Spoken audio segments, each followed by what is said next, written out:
साथी जिंदाबाद। मैं advocate Khurram Ali, Telangana high court advocate.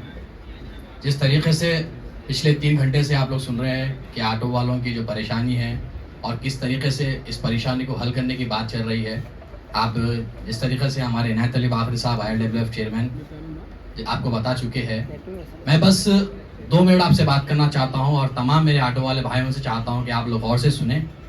पहली बात, जो हम गवर्नमेंट से डिमांड कर रहे हैं, ये हम डिमांड नहीं कर रहे हैं, हम एक ही बात कर रहे हैं कि हमारा भारत का संविधान जो हमें हक देता है, हम वो चाह रहे हैं। एक तरफ राहुल गांधी गली गली फिरकर संविधान की बात कर रहे हैं, दूसरी तरफ तेलंगाना में ही संविधान को बर्खास्त करने की कोशिश रेवंत रेड्डी जी से कर रहे हैं। जिस तरीके से संविधान में, चाहे वो ऑटो रिक्शा ड्राइवर रहने दो, चाहे वो लारी ड्राइवर रहने दो, चाहे वो RTC बस ड्राइवर रहने दो, हर किसी के लिए एक एक्ट बनाया गया है, उसे कहते हैं मोटर व्हीकल एक्ट।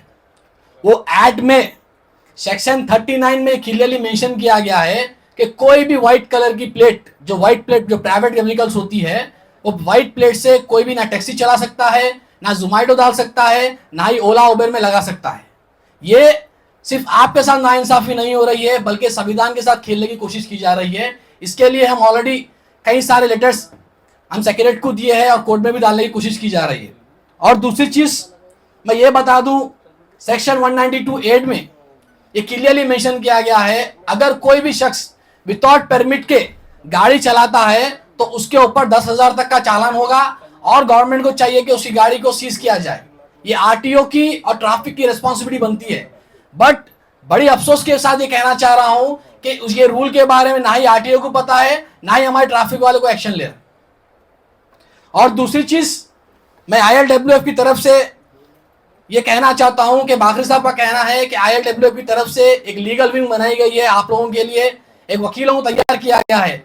अगर कोई भी ट्रैफिक पुलिस वाला आपसे जबरदस्ती के चालान करता है या फिर आप कोई पैसेंजर को ड्रॉप करते हैं, तो जब का जब आके 1 सेकंड में आपकी फोटो ले लेता है, रोड पे पार्किंग करे बोले फोटो ले लेता है, तो मुद्दों पे ये आपको ऑनरेबल सुप्रीम कोर्ट का ऑर्डर है कि आप उसकी वीडियो निकाल सकते हैं।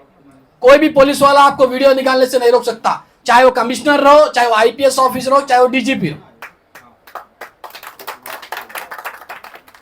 और दूसरी बात, अगर आप लोगों में से कोई भी हमारे ILWF के ड्राइवर भाई बंधु के साथ गलत चालान कर रहे हैं, पुलिस वाले या ट्रैफिक कर रहे हैं, तो आप बोल सकते हैं कि क्लियरली स्पॉट पे आपको पैसे भरने की जरूरत नहीं है, वो चालान कर रहा है तो चालान करने दो। उसके चालान को हम मॉर्निंग कोर्ट में जाकर क्लेम करेंगे और पुलिस वाले को कोर्ट के चक्कर कटाएंगे ताकि वो आइंदा आपके को चालान मारने से 10 बार सोचे।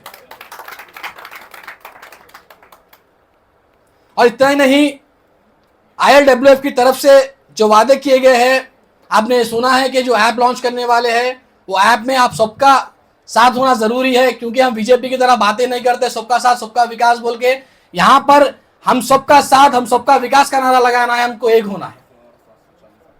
और दूसरी तरफ मैं तेलंगाना गवर्नमेंट से और चीफ मिनिस्टर साहब से आपके बिहाफ में डिमांड करता हूं कि ड्राइवर वेलफेयर फंड बोल के एक सोसाइटी बनाई जाती है, ड्राइवर वेलफेयर बोर्ड, जो तमिलनाडु में है, महाराष्ट्र में है। वहां पर हर ऑटो वाले को इंश्योरेंस मिलता है, ऑटो वालों के बच्चों के लिए पढ़ाई के पैसे मिलते हैं। अगर ऑटो वाले का एक्सीडेंट डेथ हो गया तो उसको 10 लाख रुपए तक मिलते हैं। बट तेलंगाना में ये अप्रूवल नहीं है, तेलंगाना में कुछ नहीं हो रहा है। और डिस्ट्रिक्ट ऑटोस को जो बैन करने की बात चल रही है, वो तो बंद होना ही है, क्योंकि ये संविधान के खिलाफ है। मैं इसलिए अपनी बात खत्म करता हूं। जय हिंद, जय भारत।